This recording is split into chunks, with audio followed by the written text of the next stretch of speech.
second video is on the rhombi and squares.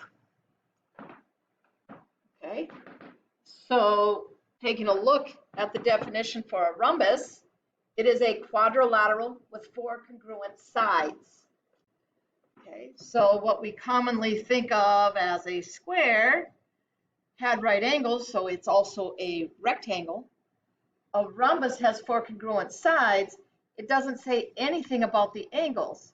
So a square with right angles could also be a rhombus. But typically we think of a rhombus as a square with a bad attitude. Okay. Again, it is a parallelogram because the opposite sides are congruent. In fact, all the sides are congruent. So again, those 5 properties we talked about for parallelograms a few minutes ago for rectangles also applies for rhombuses and squares.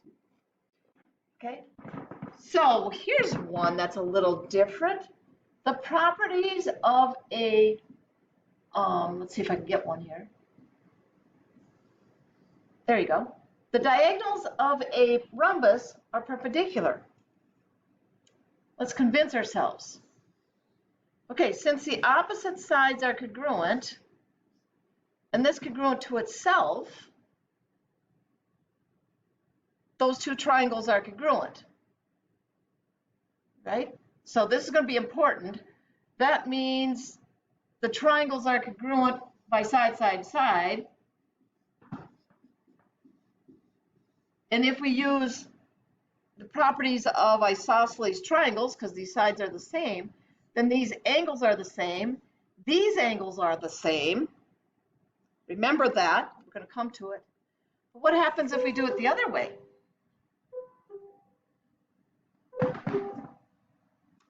Waited for the bell. If we do it the other way, this is congruent to itself again, and the top triangle and the bottom triangle are going to be congruent. So these are going to be congruent. Same reason, corresponding parts, and they're isosceles triangles. But also take a look. If we now take a look at this triangle versus any of the others, okay, I'm trying to get a lot of light colors here. Aren't all 4 of those triangles going to be congruent? Okay, so since they're all going to be congruent, then we got right angles, they're perpendicular, and these are going to be congruent, and these are going to be congruent.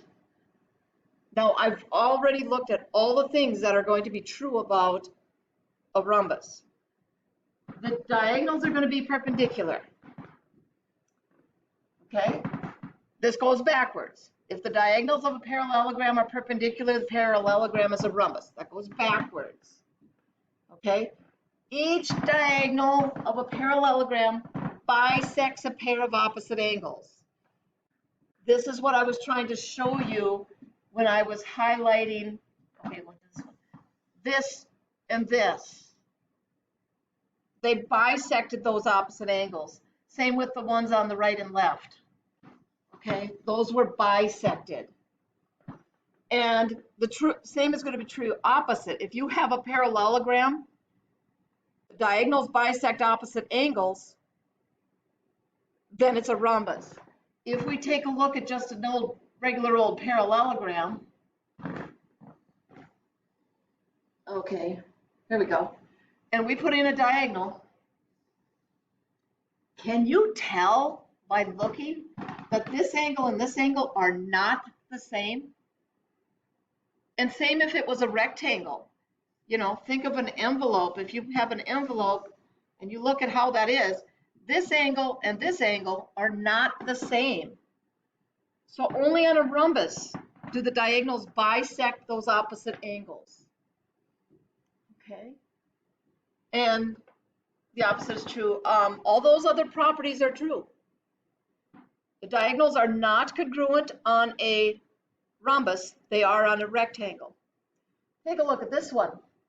We got to squares now fairly quickly. A square is a quadrilateral that is both a rectangle and a rhombus. So it has 4 congruent sides, 4 right angles. And here's my note.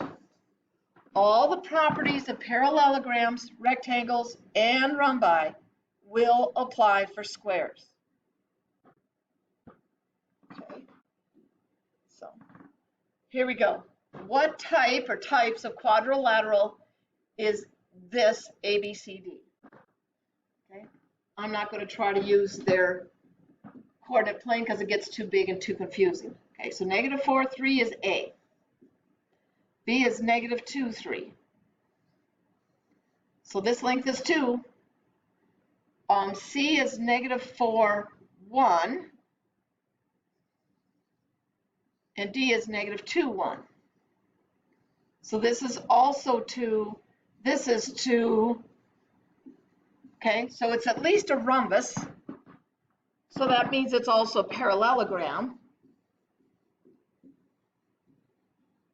Okay, now we need right angles to make it a square and rectangle. Well, I think you can tell that horizontal and vertical are going to be perpendicular to each other. So this is also a rectangle and a square. How about this one? Okay, it's all first quadrant, so I don't have to do quite so much stuff here. 0, 0 for P.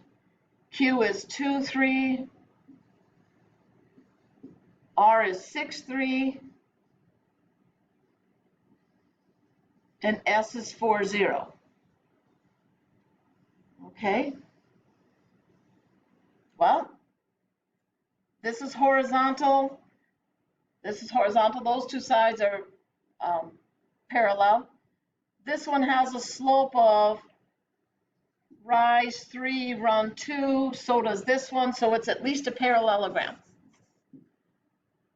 Those are not right angles. Okay, they are not right angles. We could tell at a glance. So it's not a rectangle, not a square. Now we need to determine the lengths to see if it's a rhombus. If the 4 sides are congruent, then it's also a rhombus. Well, this side is 4. I can go from 2 to 6 easily. Okay, this side I would have to use Pythagorean theorem. Okay, 3 squared and 2 squared is 13. This would be the square root of 13. It is only a parallelogram. It is not a rhombus. Another thing we could have done is we could have seen if these diagonals are perpendicular. They look close. But if we find the slopes, the slope from P to R would be rise 3, run 6. So that's 1/2. And the slope from Q to S, we are going down 3 over 2. If we multiply those two slopes, we do not get -1. Okay, here they tell us it is a rhombus. Okay, NA is 5y minus 8, and T, the whole thing, is 8y plus 16. Well, in order to make an equation, we have to double the NA, or half the other one, and we're there. We can solve that. I'm not going to waste our video time. You can do that. Okay, numbers might not make a lot of sense. Okay, you're going to get y is 16. It might be way too big for 16. Okay, take a look at the diagonals here. A little space. Angle ACT is 4A minus 18 degrees. I didn't put that on. AMT, this one, would be 2A plus 26. Now remember, the opposite angles are congruent and they bisect each other. The diagonals bisect them. So 4A minus 18 is going to equal 2A plus 26. Again, when we do that, it might not come out real nice, but we could still work with it. Okay? CAT, this one, is 3x minus 6. Well, remember that that is a right angle. The diagonals meet to form a right angle. Okay? MNC, here we go, there's M. MNC is 5Z. Okay? So to find that, we actually have to go back and find what A is. So we're going to get 2A equals 44, I believe. You can check my math. A is 22. So this would be 88 minus 18, better be 70 degrees. So this is 70. This is 90. So this is 20. But 5Z is the whole thing. So 5Z has to equal 40 because each side is 20. So Z is going to be 8. There's a lot of properties of rhombuses right there.